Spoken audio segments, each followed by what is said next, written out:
Saudações, gente bonita, Mestre Leider aqui.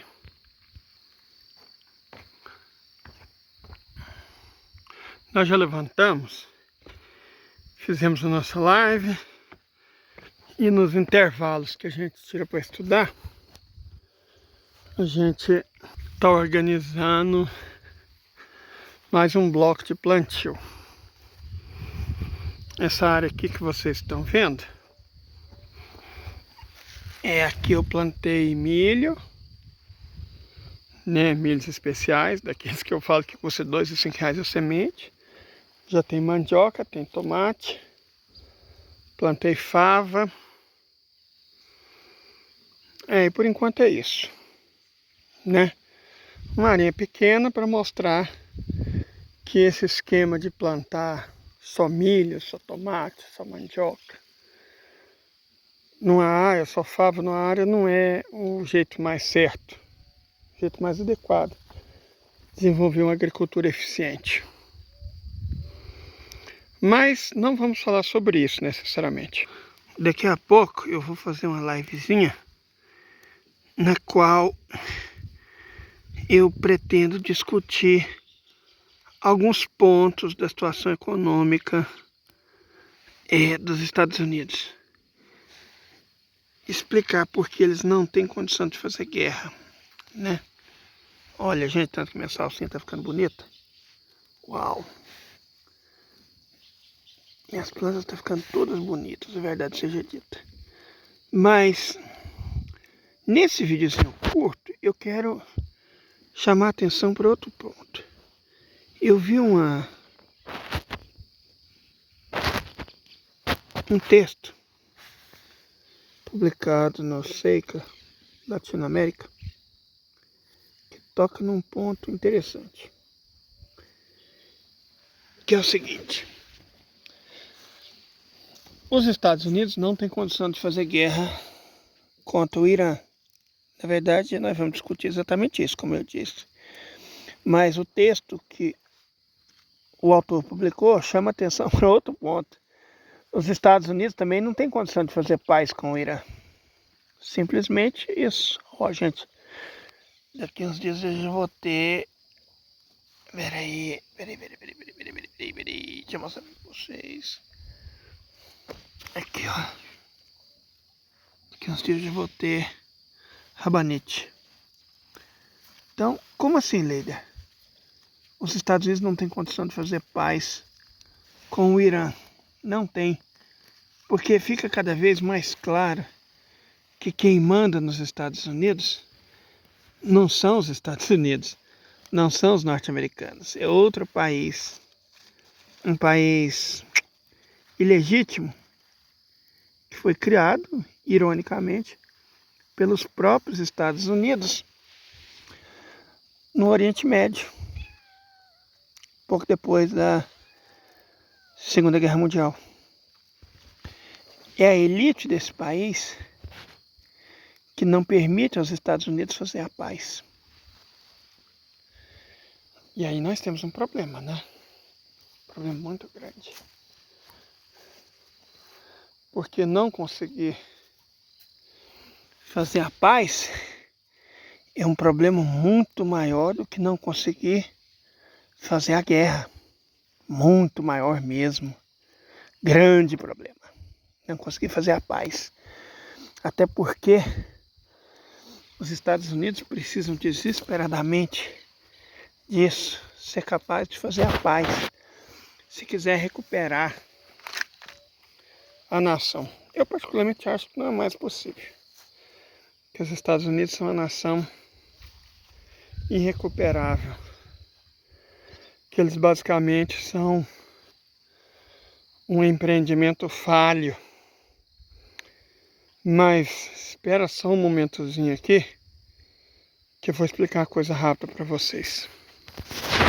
Veja, quando um país chega numa situação que não consegue fazer a paz porque um terceiro país não deixa, aí qualquer noção de soberania, mesmo de independência, foi para a vala, né? Foi para o saco. Acabou. E aí a gente chega numa situação na qual os Estados Unidos saíram da barbárie, que foi eliminar 25 milhões de pessoas originárias, roubar as terras deles, a cultura, a identidade, roubar tudo, escravizar milhões de africanos, sair da barbárie para atingir a selvageria sem nunca ter alcançado a civilização. Essa é a situação dos Estados Unidos. Dramático. Dramático. Eles querem se comparar com Roma. Até no declínio final deles, eles não têm nada parecido com Roma. Roma caiu, entre outras coisas, e eu acho que até principalmente, por causa da absurdamente baixa produtividade do trabalho. Os Estados Unidos vão cair por causa da absurda concentração de renda. É aquilo que nós demonstramos com dados, né? O 1% mais rico, cara, olha que loucura, o 1% mais rico dos Estados Unidos, equivalente a 3,5 milhões de pessoas, tem uma renda anual média de 20 milhões de dólares por pessoa. 20 milhões de dólares por pessoa. Por cento mais rico. Enquanto os 50% mais pobre, 175 milhões de pessoas, tem uma renda média inferior a 40 mil dólares por ano. É uma concentração de renda absurda. Concentração de riqueza, que é uma coisa que desmobiliza, né, os Estados Unidos. A impressão é que eles nunca foram um povo. Podem ter sido um país, talvez ainda seja um país, mas um povo, não sei se eles já foram. Honestamente. E não chegarão a ser, eles não terão essa experiência de ser um povo.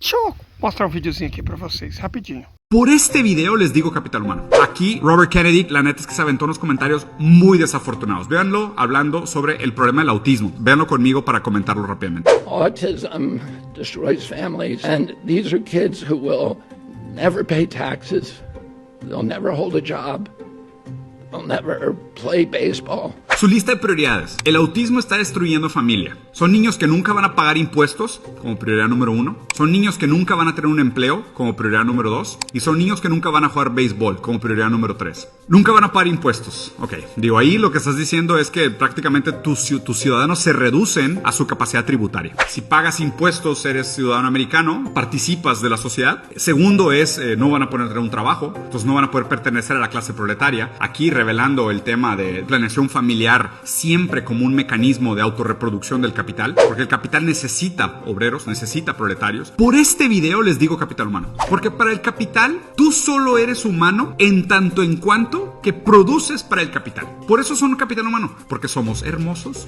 bellos y altamente desechables. Te necesitan para que pagues impuestos, para que trabajes y para que juegues béisbol.